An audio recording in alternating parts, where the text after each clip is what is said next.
Hello everyone, this is Ultron. Welcome back to our Galactic Civilizations 3 campaign. We're making progress. We're getting there. We're just going to hop right into it, and it looks like we've got a little bit of a fight going on over here. Don't know if we can actually do this, because it seems to be rather random what fights we can actually take and what ones we can't, but we're going to try it anyway and see what happens. There's a lot of missiles coming at us, but I think we're going to have it okay. There we go. It was just a lot of missiles. We had decent point defense systems set up, so it wasn't the end of the world. And thankfully we got it done. Well, let's just keep exploring then. Okay. Can't quite reach that planet to take it over, but at least we did locate another Drengen planet. There are just so many of them everywhere. Alright. Let's keep going. Okay, the Proxima Aquaria shipyard finished up. So we want to go ahead and have Proxima Aquaria there. And then I think it was the 2 gateways we were going to assign. And then the Proxima Andromedes is what we were talking about. There we go. All of them. Distance decay isn't too bad on any of them. We can see like 8 to 12%. Doesn't seem too bad to me most of the time, so we'll just go with it. They can all focus on that one shipyard. And really just pump units out of it like crazy, hopefully. So, what do we want this shipyard to build? Mostly we want to blow stuff up. That's kind of what we're looking at. We want to blow things up. So, cruiser, overlord. Not an overlord. Do we want an overlord? An overlord's fine, I guess. Although its moves are, like, so low. Like, look at the overlord's moves and then compare it to the cruiser's moves. Actually, what we could do is maybe instead, we cancel the cruiser. We just build, like, overlord, overlord, overlord, carrier, carrier, carrier. There, that's a fleet all on its own. Because I said it is, that's why. And we'll just go with that. See what happens. Entertainment network got finished on Mazda 1. Well, that's not exactly what we're looking for that planet, but I guess it's not a bad thing to have done.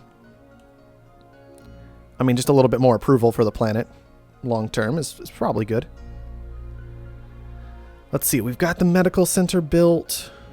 We are growing at 2.2 per turn now, so that's good. We need this farm to get improved, and of course we still need these research centers to fly up everywhere. It's kind of a big concern. We also have a coordination center, though, that we can put somewhere like right here. It can hit 3 science buildings long term. So let's go ahead and make sure we've got that started as well. I'll actually bring it to the forefront here even. Okay, so the adaptive farm we don't need right away. We just need eventually to increase our max food eventually. The medical center I'm really not so concerned about. And the stadium I'm also really not so concerned about for now. That looks better. I think that can work. There we go. And, of course, our survey fleet can go outside of its range because, of course, we're moving into our range eventually. Right, it's totally fine. Don't worry about it. Dumb. And everybody else, actually, you guys can keep poking around for me. Not very good center range on this fleet, but at least it moves fast, so it can catch up to anything it finds. Also, the motorcycle is back, so once again, apologies if that's causing problems. Kind of tired of that motorcycle, if I'm honest. And when I say kind of tired, I really mean maybe people should be a little bit less rude with their lives. It's that kind of thing that makes people not like people who have motorcycles, which is just ridiculous. Now, I assume we still have a carrier with this fleet. Yes, we do. That's why it's so slow. We also have a tactical support ship there. They really need reinforcements of real ships before long. I'm actually tempted just to join this fleet up with this one for the time being. We've already nullified Mars, right? And so we're just kind of waiting for the transports to catch up to actually finish it off. I could try going with 1 transport, I suppose. We'll try it and see what happens. I really wanted 2 because Mars, I mean, it's Mars. It's going to be hard to take out, right? But maybe it'll be okay. Well, now I've probably got the transport killed by this guy, but that's what happens, I suppose. You guys, how many moves do you have? 10, probably still? No, you have none. Never mind. We did get the Aquatic World Mastery done, which is kind of a big deal because we have an aquatic world. I was thinking about getting habitat improvement next, just so we can kind of keep improving everything the best that we can. So that's really what I want to go with. 9 turns until we have habitat improvement. So let's get that done. I'm curious about how Mazda is doing in terms of research. That's the starbase. Where is the planet? There we go. 56 a turn doesn't seem too bad, I guess, compared to most of the rest of our planets. We're up to almost 10 base research. Same as our base manufacturing, which is going to be based on our population. So that's all going reasonably well. And let's see, Proxima Andromedae needs things to do. Well, we can just do a soil engineering on top of this guy. He's mineral rich, so let's just do that for now, and we'll figure everything else out later again. Plus 25% habitat improvement. Excellent. A little bit of boost to research right there from our survey fleet. I'll take it. Make sure you keep moving. Yes, engage the pirates. And more moves for all the ships in the fleet. So this fleet is up to 8 moves right now. Much higher than it used to be. Alright, we got that done. What else can we put there?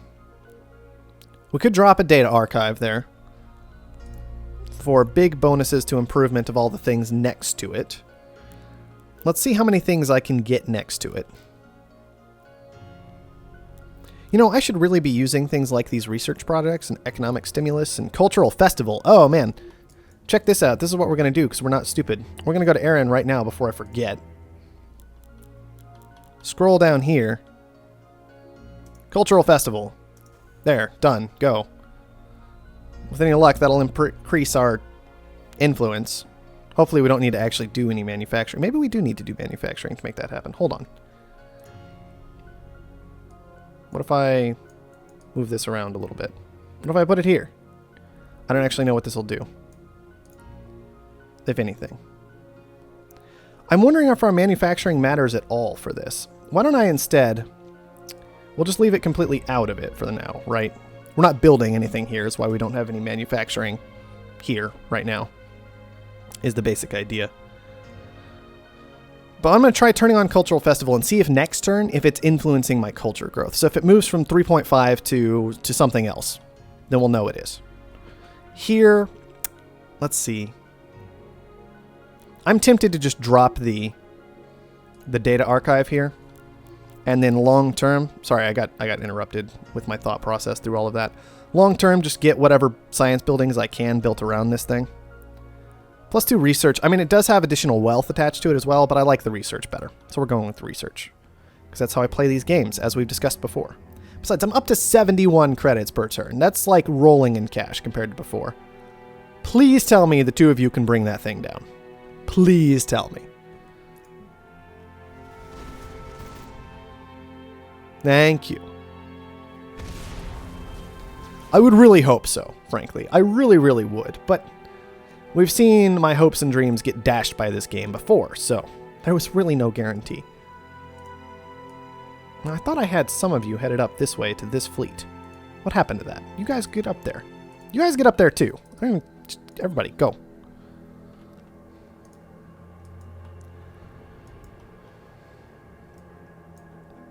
Okay, got a transport built out of Bond. That's good. Let's start working your way up here, please. Whereas this transport, even with planetary bombardment, only a 98% chance of success, but we're going to do it anyway. All right. You may have taken your little dirt ball of a world back, but your home is still beyond your reach, and even now, Dringai rallies its forces. I expected more to that sentence for some reason. Even now, Dringai rallies its forces. Even if you bring down the shield, you are doomed. The entire Dringan Empire is coming for you. We'll obviously be ready for them. Excellent work, Commander. Now get the Crusader close enough to Earth that I can lower that cursed shield once and for all. Of course. I'm a little bit nervous about this. It might just end the campaign and it might cause all kinds of problems, but I guess we're going to find out. Let's look at Mars first. Wow. Yeah, well, it was Mars. What did we expect, right? The only reason it's even a planet compared to anything else is because it needed to be. I like how Mars is classified as Earth-like and Earth is classified as lush. I'm just throwing it out there. It amuses me. That's all.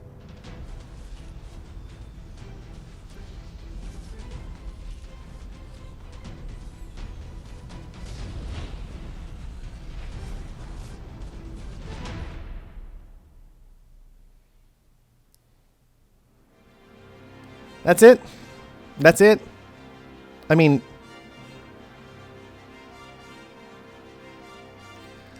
I don't know. I was hoping for a little more. I didn't realize we were quite so close to the end. Like, or able to clean it up quite that easily. We might just tie this one into the other one. And not split those videos up, because that would be a little bit silly. We might not. We'll have to see. Well, I could have drug it out longer quite easily by taking over all the Dringian planets, by completing all the secondary objectives, but what's the point when you can finish the primary objective and then the campaign is over, right? Why bother with the secondary objectives? Alright. Victory! The Terran First Fleet has returned home. D.L. Bradley has used the powerful precursor artifact that powered the TAS Crusader to bring down the imprisoning precursor shield that had encapsulated Earth. Earth has not been idle during its long imprisonment. The crusade has begun. So we're going to go blow up the entire galaxy now. I guess we can look through all these stats and see what's happening. I gotta turn down the volume for myself because, man, the end of game music is loud. Alright. Most powerful opponent, the Dringian Empire. Most profitable trade partner, the Altarian Resistance. They were quite helpful to us. I liked them. We can go through and look at all these if we really want to. Interestingly enough, our most powerful ship was the Crusader. Who knew? The Dringian, it was the Skull Crusher. Apparently. Well, that sounds appropriate. And then the Yor. The Yor we never really saw a lot of. I think the one thing they did was blow up a transport ship at ours that made us nervous about going after Mars, and that was it. We did get to Enticing, which was cool. Utilitarian for the Dringian, Feared for the Yor. Oh, the Altarian Resistance apparently also had Enticing. That's interesting that we both went that route. I guess it makes some degree of sense. Let's see. Colonized and conquered plenty of planets. That went rather well. Won the most battles, lost not the most battles, destroyed the most ships and star bases. Claimed the most Ascension crystals and Ascension points. Not really. Average approval rating wasn't that great. We had the least amount of credits, and that's something I'm always going to pride myself on, is this idea that we were doing something other than making money. That's a terrible way to look at it, but look. It means we were making things and doing research instead of making money, because who cares about making money? Not me. That's for sure. We need the game as with the most faction power and the most economic power, apparently, however that works, and the most military power, and the most population, and the most influence, and the most manufacturing. Total manufacturing. I don't care about social versus military, personally. It's not my... I don't really care. Total manufacturing, though. We got it. Research, we actually got to the top as well. Approval, we did not, but I don't really care once again. I mean, we were taking over planets. They weren't going to like us. That's just what there is to say about it. And yeah, so we did fairly well. A lot of these stats seem kind of useless. I mean, maybe vaguely interesting, but not really all that interesting. But I do like having this timeline here where I can look at what was happening, because we can see that we started off down here and then eventually made it up to here. So that was nice. We started off in this area. You know, we started off more powerful than a lot of people in the match, but obviously significantly less powerful than the Dringian, who were not allowed to use their ships for anything but defending their planets, is basically what it came down to. An interesting little campaign. I maybe would have liked a little bit more to it. I also like the ability to scroll through, like, last 100 turns and so on and so forth from there. That's kind of cool. I like it. It's useful. Well, guys, that's going to wrap it up for the campaign. That cutscene. That was not... I mean, we couldn't do a little bit more than that cutscene? Come on. We couldn't at least watch the Crusader blowing something up? It would have been cool. I don't know. Guys, it could have been better. It could have been better, but we got it done. We got through it. We got to see it. I'm glad for that, at least. I'm going to be looking at doing significantly more of this game, and we'll decide, I imagine, in the next couple of days exactly what that more will be. But for now, we're going to wrap it up. So thank you, everyone, for watching. I'll see you next time.